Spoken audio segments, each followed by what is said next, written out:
শিক্ষা সংক্রান্ত গুরুত্বপূর্ণ আপডেটগুলো পেতে হলে অবশ্যই শুভেন্দু একাডেমি চ্যানেলটি সাবস্ক্রাইব করুন।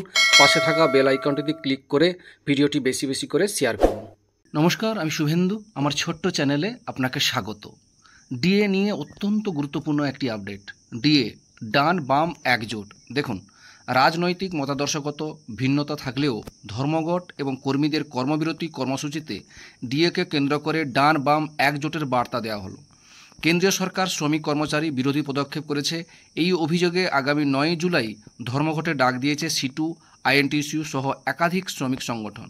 এই ধর্মঘটের বিষয়বস্তুতে ঢুকে পড়ল বকেয়া ডিএ প্রসঙ্গ। এ রাজ্যের অন্যতম মূল মামলাকারী সংগঠন কনফেডারেশন অফ স্টেট গভর্নমেন্ট এমপ্লয়িজের এই দাবিতে সেই কর্মসূচির সঙ্গে যুক্ত হচ্ছে। পাশাপাশি আগামী 4 জুলাই দুপুর 2টো থেকে 4টে পর্যন্ত কর্মবিরতি ডাক দিয়েছে বাম কর্মচারী সংগঠন কোঅর্ডিনেশন কমিটি নেতৃত্বে যৌথ একটি কমিটি। তাতেও সার্বিক যোগদানের আহ্বান জানানো হয়েছে। মূল দাবি, সুপ্রিম কোর্টের রায় মেনে বকেয়া ডিএ দেওয়া এবং সর্বভারতীয় মূল্যসূচক মেনে ডিএ দেওয়া নিশ্চিত করা।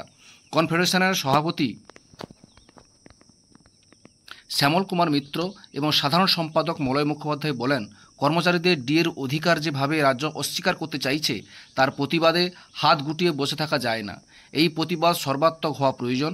তাই নৈতিকভাবে শুধু সমর্থন নয়, সক্রিয় অংশগ্রহণ করব আমরা। যদিও রাজ্য কর্মচারী পরিষদের সভাপতি দেবাশিস শীলের দাবি, কর্মীদের কর্মবিরতি কর্মসূচিতে তাদের আহ্বান জানানো হয়নি। প্রসঙ্গত, সুপ্রিম কোর্টের রায় মানতে হলে রাজ্য সরকারকে গত 27 জুনের মধ্যে বকেয়া ডিএর 25% মেটাতে হতো, কিন্তু সময়সীমা শেষ হওয়ার পরের দিনই সর্বোচ্চ আদালতের কাছে রায় আংশিক পরিমার্জনের আর্জি জানিয়েছেন নবান্ন। পাল্টা আদালত অবমাননা সংক্রান্ত আইনি নোটিশ মুখ্য সচিব এবং অর্থ সচিবকে পাঠিয়েছে কর্মচারী মামলাকারী সংগঠনগুলো। তাদের অভিযোগ, সময় অপচয় করতেই এই পদক্ষেপ। ফলে নবান্নের আবেদনের পাল্টা আইনি পদক্ষেপের পাশাপাশি কর্মবিরতি কর্মসূচির মাধ্যমে সরকারের উপর চাপ তৈরি করতে চাইছে তারা। এই ছিল একটা আপডেট, আমাদের সঙ্গে শেয়ার করলাম। ভিডিওটি দেখার জন্য অসংখ্য অসংখ্য ধন্যবাদ।